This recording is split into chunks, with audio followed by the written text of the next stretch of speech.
नमस्कार। आज हम उपस्थित हैं एक विषय फ्रोजन शोल्डर लेकर के।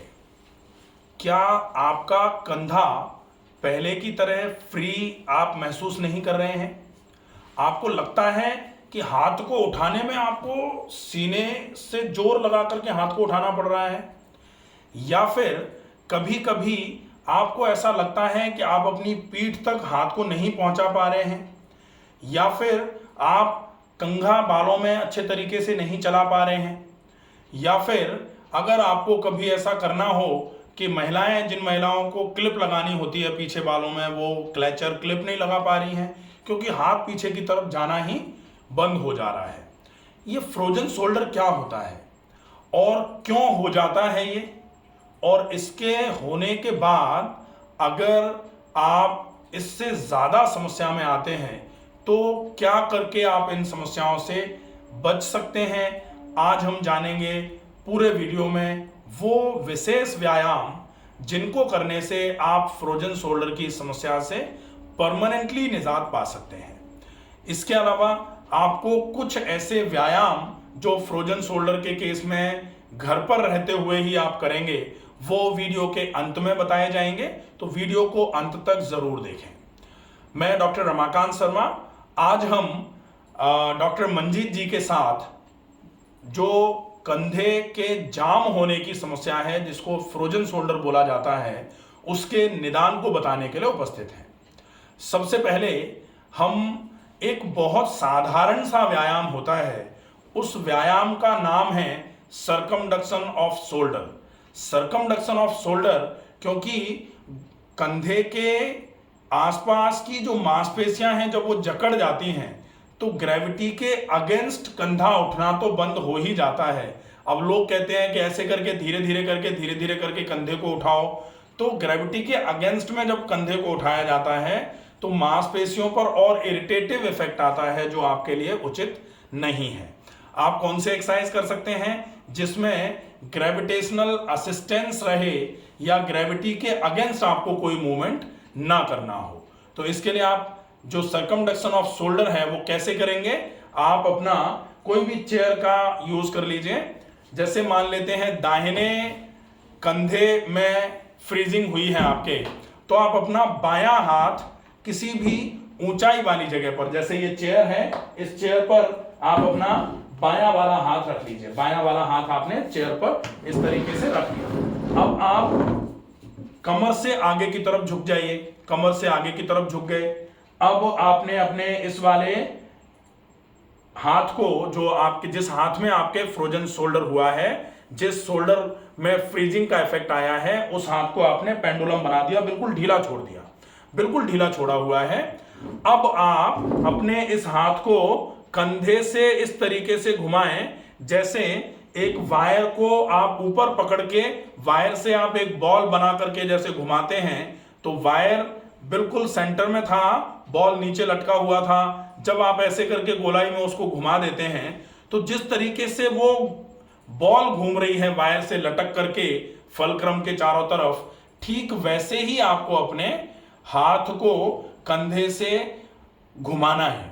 कंधा आपका यहां सर्कमडक्टरी मूवमेंट पर जा रहा है। अब सर्कमडक्टरी मूवमेंट भी जो है वो आप पहले थोड़ा कम बड़ा घेरा बनाते हुए शुरुआत करेंगे और धीरे धीरे करके घेरे की गोलाई जो है वो आप बढ़ाते हुए चले जाएंगे।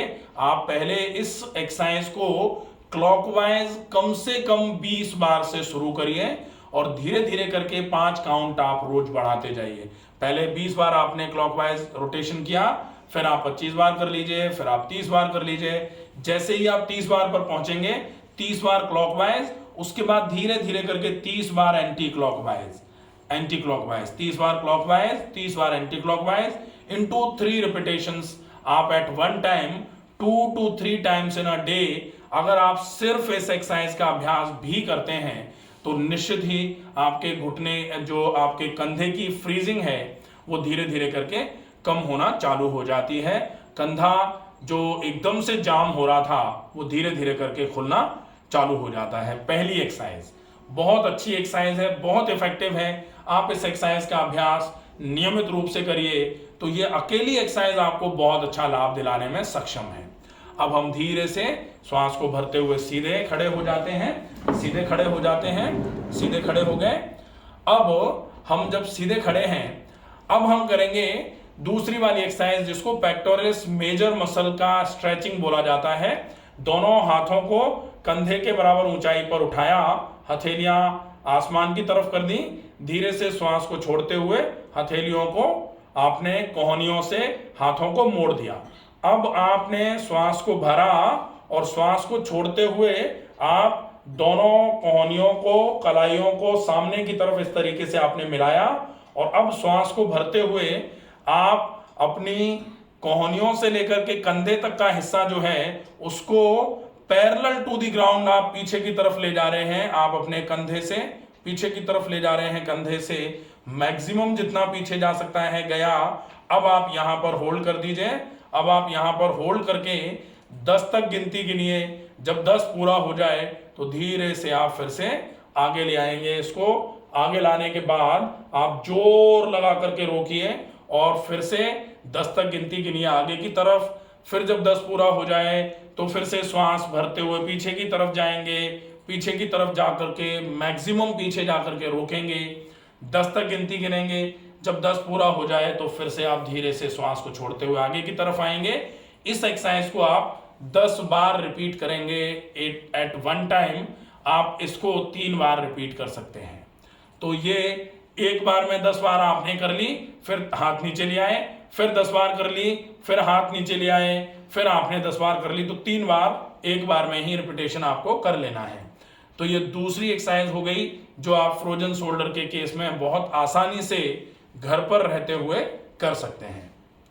अब जो सामान्य तौर पर लोग कहते हैं हाथ ऊपर उठता नहीं है तो हाथ को खींच के ऊपर उठा दो। अब खींच के ऊपर उठाने से हाथ उठेगा नहीं, लेकिन फिर भी आप अगर स्क्रॉल कराना चाहें तो हाथ को आप दीवार पर रख लीजिए, सामने की तरफ दीवार पर रख करके इस तरीके से धीरे धीरे करके उंगलियों से ऊपर की तरफ हाथ को चढ़ाइए, ऊपर की तरफ। जैसे मान लीजिए ये दीवार है और यहाँ पर इस तरीके से आप उंगलियों से हाथ को ऊपर की तरफ चढ़ाते जा रहे हैं, चढ़ाते जा रहे हैं, चढ़ाते जा रहे हैं, चढ़ाते जा रहे हैं। धीरे धीरे धीरे धीरे करके ये जो हिस्सा है ये खुलना चालू होगा, ऊपर की तरफ खिंचना चालू होगा। आपको जहां ऐसा लगे कि इससे ज्यादा आप उंगलियों को ऊपर चला पा रहे हैं तो जहां पर पहुंच गए वहां पर पहुंच करके रुक जाइए, 10 तक वहां पर गिनिए, फिर धीरे धीरे करके नीचे की तरफ उतार लाइए हाथ को। एक बार पूरा हो गया, अब आप दोबारा से हाथ को ऊपर की तरफ ले जाइए, फिर धीरे से निकाल के नीचे की तरफ ले आइए। 10 बार आपको इस एक्सरसाइज को भी करना है। ये हो जाएगी तीसरी एक्सरसाइज। अब हम चौथी एक्सरसाइज जो शोल्डर का रोटेशन कहलाता है। शोल्डर का रोटेशन के लिए आप अपने दोनों हाथों की अंगुलियों को कंधों पर रख लीजिए और आपसे जितना रोटेशन हो सकता है, इजीली जितना रोटेशन आपसे हो सकता है आप उतना रोटेशन कर लीजिए। अब चूंकि अभी हमको या डॉक्टर मंजीत को कंधे में कोई समस्या नहीं है, इसलिए वो सामने की तरफ मिला सकते हैं, कोहनियों को ऊपर की तरफ बाजू ले जा सकते हैं, पीछे की तरफ आ सकते हैं। ये एक्सरसाइज बहुत अच्छी, बहुत बेहतरीन एक्सरसाइज है। जिनको कंधे अभी जिनके जाम नहीं हुए हैं वो अगर इन एक्सरसाइजेस को रेगुलर करते रहेंगे तो फिर वो कंधे का फ्रोजन शोल्डर कभी होगा ही नहीं। कंधे का जाम होना वो कभी फील ही नहीं करेंगे, कभी उनको ये समस्या नहीं आएगी। लेकिन जिनको आ गई है वो जितना रोटेशन कर सकते हैं, जितना भी, इतना ही अगर हो पा रहा है तो इतना ही कर लें, इतना ही अगर कर सकते हैं तो इतना ही कर लें। जितना आराम से हो जाए उतना ये रोटेशन क्लॉकवाइज और एंटी क्लॉकवाइज रोटेशन जरूर करें। उससे आपके कंधे की चारों तरफ की मांसपेशियां जो हैं ये मजबूत होना चालू हो जाती हैं। बहुत अच्छे तरीके से ये एक्सरसाइज आपके कंधे के जकड़न को खोलने का काम करती है।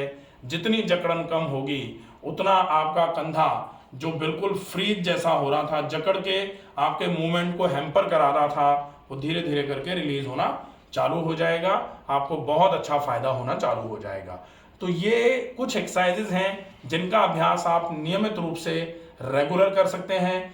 इसके अलावा फ्रोजन शोल्डर के लिए आपको कुछ ऐसी घरेलू चीजों का ध्यान रखना है। सबसे ज्यादा ध्यान रखना है, ज्यादा मात्रा में पानी पिएंगे। बहुत सारा पानी दिन भर में आपको लगभग कम से कम, बैठ जाए, आ जाइए, कम से कम 3.5 लीटर के आसपास पानी आपको नियमित रूप से पीना है। 3.5 लीटर पानी पिया। आप खाने में कोशिश करिए कुछ ऐसा खाना खाएं जो आपको डिहाइड्रेशन ना कराता हो, जो आपको कॉन्स्टिपेशन ना कराता हो। कॉन्स्टिपेशन अगर आपको रहेगा तो निश्चित ही कब्ज सब रोगों की जननी है ये कहा जाता है, तो सब रोगों में फ्रोजन शोल्डर भी आता है। तो कॉन्स्टिपेशन रिलीवर्स का बेशक यूज करिए, लेकिन कब्ज रहनी नहीं चाहिए कभी आपको, इसका जरूर ध्यान रखा जाए। तीसरा, आप घुटने की जकड़न को सही करने के लिए एक चीज का उपयोग कर सकते हैं। एक ट्रीटमेंट है, बहुत अच्छे तरीके से वो काम में आएगा। ट्रीटमेंट है गर्म ठंडा सेक। शोल्डर कैप्सूल पर चारों तरफ आपको गर्म पानी के गीले कपड़े और ठंडे पानी के गीले कपड़े से पूरे तरीके से 2 मिनट के लिए गर्म और 1 मिनट के लिए ठंडा, इसको 5 बार रिपीट करना है। गर्म ठंडा, फिर गर्म ठंडा, फिर गर्म ठंडा, फिर गर्म ठंडा, फिर गर्म ठंडा, ये 5 बार रिपीट कर लिया। 2 बार गर्म 1 मिनट ठंडा, फिर 2 बार गर्म 2 मिनट गर्म 1 मिनट ठंडा, फिर 2 मिनट गर्म 1 मिनट ठंडा, 2 मिनट गर्म 1 मिनट ठंडा, 2 मिनट गर्म 1 मिनट ठंडा। जब ये 5 बार हो जाएगा तो टोटल ये 15 मिनट का ट्रीटमेंट है। 15 मिनट के इस ट्रीटमेंट के बाद आप कोई भी ऊनी कपड़ा कंधे पर बांध करके या थोड़े समय के लिए टॉवल से या किसी भी चीज से, कपड़े से कंधे को डायरेक्ट कोल्ड या डायरेक्ट हीट से बचाएंगे, एटमॉस्फेरिक टेम्परेचर से बचाएंगे। आपको जो गर्म ठंडे का ट्रीटमेंट आपने जो किया है उसका इफेक्ट मिले, इसके लिए 10-15 मिनट के लिए आप किसी टॉवल को या ऊनी कपड़े को कंधे के आसपास लपेट करके जरूर रखें, उससे आपको बहुत अच्छा आराम मिलेगा। अगर आप चाहें तो एक और अच्छा ट्रीटमेंट होता है, उस ट्रीटमेंट का नाम है, आप पुलटिस लगा सकते हैं।